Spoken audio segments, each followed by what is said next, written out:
out. Nice. In, out.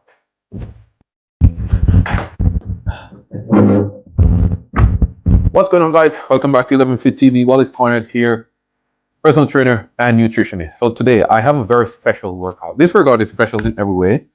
It was actually suggested to me by my partner. So shout out to my partner. One day she'll probably come on and you get to see her. She promised me that she will do that one day. So we'll see how that goes. But when I created 11FitTV, I decided that I wanted to cater for everyone, no matter what size you are, no matter what age you are.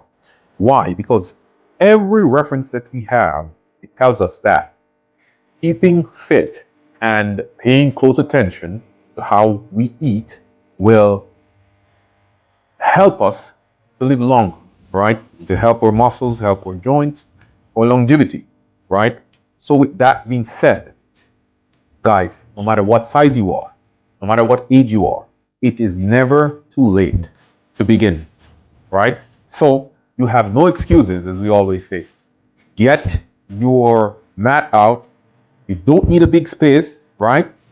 This one, I'll use a chair and I'll show you how you can start your workout. If you are just beginning, we're taking it all the way back and we're going back to basics with our chair workout. So without further ado, guys, remember, as I always say, you can get your music pumping, guys. Use what you have to enhance the experience and help you to participate more in these activities. Okay, so without further ado, let's get the music pumping, guys, and let's start with our chair workout. All right, so here we are. We're going to do 30 seconds, 30 seconds on, 30 seconds off. So nice and easy. We're not going to be very intense, okay? So you have your chair. It doesn't have to be one like this. I just went in my kitchen to stuff, right? So you see, it's stuff around the house. If you have a chair, you can participate, okay? So we're going to put 30 seconds on our stopwatch, all right? And you can use your phone for this, all right? And then we're going to start. Nice and easy. Here we go. We're going to start with some simulation jumping jacks. In 3, 2, 1. Here we go. So we go out, back down. And of course, if you're advanced, you can go much faster, right, than I am right now. But as I said, I'm taking this back to basics, guys. Taking it back to basics. And we are really including everyone. If you're just starting out, this is perfect for you. 11FitTV, remember to like and subscribe to the channel, guys. As always, thank you so much for your support thus far. And that is time. Okay, so that is 30 seconds. So that is workout number 1. We're going to give ourselves a 30-second rest there, right? And then we're going to jump in to our second chair exercise. Okay, if you need your water, please get that pre-workout, and you can sip your water if you get very tired and you feel like you need to rehydrate yourself. Okay, so here we are. Coming up now, we're going to take it a step further and we're going to just lift those legs in the air. Okay, so here we go. You're going to hold on to your chair. You're going to lift one leg up and you're coming back down, nice and slow. Up, down.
Nice, guys. Don't listen to anyone, guys. Start slow. You will get there. Consistency is the key. Okay? Here we go. We're coming up on time.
with a friend. Come on, you got this. I know you can do it. Keep going.